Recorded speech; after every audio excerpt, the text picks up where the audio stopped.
A little background first. I was serving a 15-year sentence in a penitentiary in southern Arizona. What I was in there for isn't important.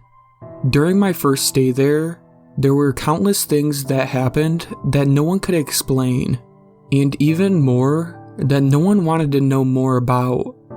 It all started with a prison legend. Supposedly, years ago, something awful and unexplainable happened in the prison. Every morning we'd be woken up and expected to stand near the front of our cells while guards visually confirmed we were present and accounted for. Apparently about a year before I got sent there, the most brutal and unexplainable thing happened during one of these routines. A man who had a cell to himself looked very off during this check.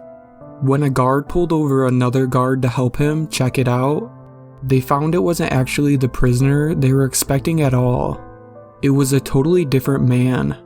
This man was wearing the skin of the other man over him, loosely fitting, draped over him, apparently looking like a real monster.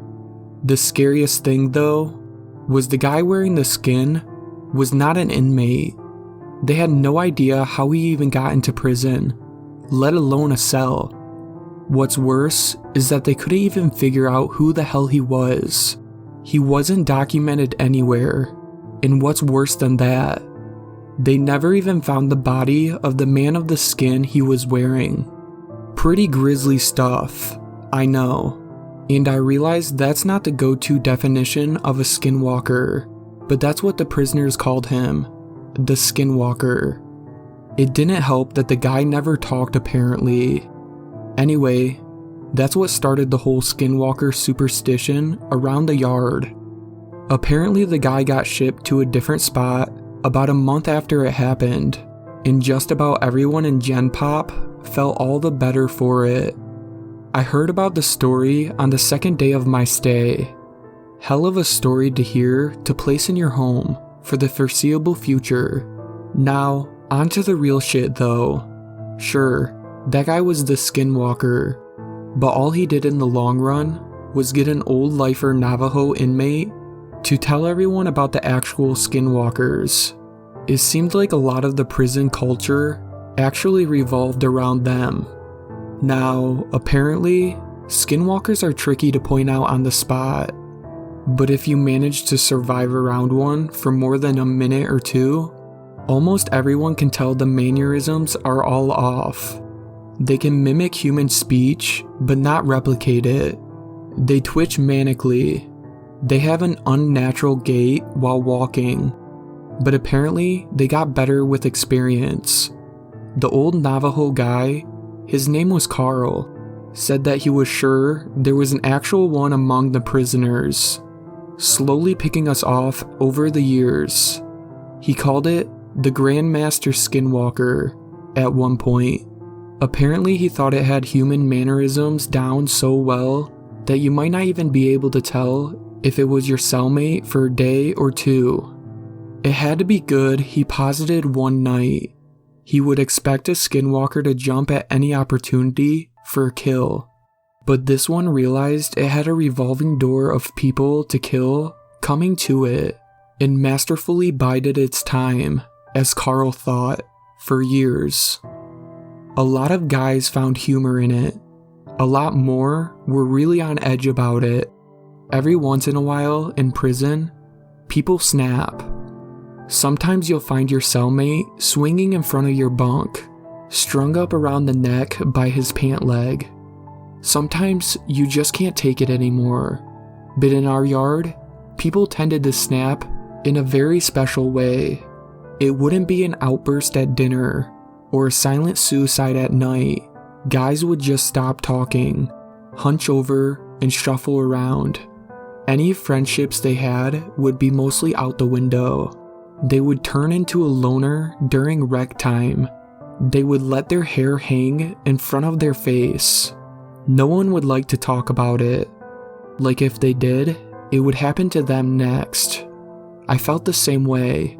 I didn't know if it was a Skinwalker or just people going crazy, but I didn't want to find out. It wasn't clockwork or anything, but every time someone snapped in this way, it wasn't more than a couple weeks before they were shipped off or transferred to God knows where without anyone else knowing beforehand. Then there was the nightmare occurrences.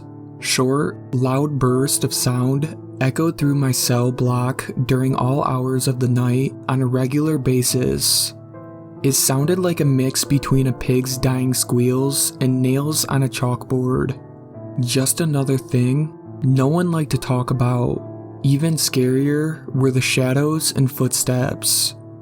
The block was dimly illuminated in the night by a few lights hanging from the ceiling outside the cells. I myself saw shadows flit across my walls on a regular occasion, when there were definitely no guards near my cell. One time near the end of my sentence, I woke up, looked at my back wall, and found a perfect silhouette of a person standing there.